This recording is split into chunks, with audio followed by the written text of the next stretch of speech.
Hey, I'm Emma. And this is Astery. I never thought I'd tell anyone. But here we are before we dive in. Let me skew this. When was the last time you felt truly seen? Stick around, because this story might make you question what you're settling for in your own life. So, it was my 50th birthday, the big 5. You'd think that after being married to Mark for 25 years, he'd make a big deal about it. Right, wrong. I spent the day waiting for a call, a text, flowers, anything but nothing. Mark was buried in his work. Like always, it hurt. Iman. We've had our ups and downs, but this felt like a new low. By the time the clock hit 8 p.m., I realized he forgot. My heart sank, and I felt invisible again. I decided I wasn't going to sit at home, feeling sorry for myself. I grabbed my coat, slipped on my heels, and headed out. There was this little bar downtown that I hadn't been to in years. I needed a drink or two. Walking into the bar, I felt a little self-conscious. I wasn't in my 20s anymore, but I still knew how to turn heads. The dim lighting, the soft jazz playing in the background. It felt like the perfect place to disappear for a while. I ordered a glass of wine and sat at the counter. I sipped slowly, lost in thought. That's when I heard him. Rough night, a deep voice asked. I turned and saw him, tall, salt and pepper, hair-piercing blue eyes, and a smile that made me heart skip a beat. You could say that, I replied, trying not to sound too desperate for conversation. Jack, he said, extending his hand. Emma, I said, shaking it. His grip was firm, his touch lingering just a little, longer than necessary. Have you ever met someone who changed your life in just one conversation? Let me know in the comments below. We started talking. I told him about my birthday, about how Mark had forgotten. Jack listened, really listened. It felt good to be seen, to be heard. A woman like you should never feel invisible, he said, his gaze locked on mine. You're stunning. I blushed. I couldn't remember the last time someone made me feel that way. We talked for hours. The conversation flowed so easily, like we'd known each other forever. I laughed more than I had in months, and every time his hand brushed mine, I felt a spark. You deserve to be celebrated, Jack said, leaning in a little closer.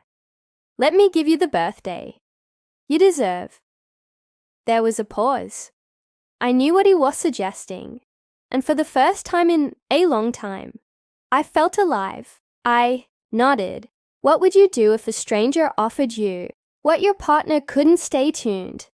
Jack took my hand and led me to his car. It was sleek black and matched his polished demeanor. We drove to a nearby hotel, the anticipation building with every mile. In the suite, he handed me a beautifully wrapped box. Happy birthday, Emma, he said, his voice low and velvety.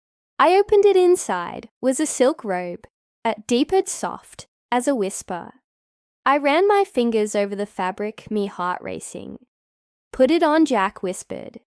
I stepped into the bathroom, slipping out of my dress and into the robe it hugged, my body perfectly. Looking in the mirror, I barely recognized myself. I felt sexy when I stepped out. Jack's eyes darkened with desire. You look breathtaking, he murmured, walking towards me. Jack took my hand and led me to the bed. His touch was gentle, but there was an urgency to it, like he couldn't get enough of me. His fingers traced along my jawline, down my neck, stopping at the tie of the robe. May I? He asked, his voice husky. I nodded, barely able to breathe. Jack untied the robe, letting it fall open. His eyes traveled over my body, filled with admiration and hunger. You're beautiful, he said, kissing my shoulder. His lips moved slowly, exploring every inch of me. His hands followed, gentle yet commanding. I melted under his touch, feeling desired in a way I hadn't in years. We moved together, our bodies perfectly, in sync. Every kiss, every touch, ignited something deep inside me. It was passionate, intense, and utterly freeing. For the first time in a long time, I felt wanted, and I didn't want.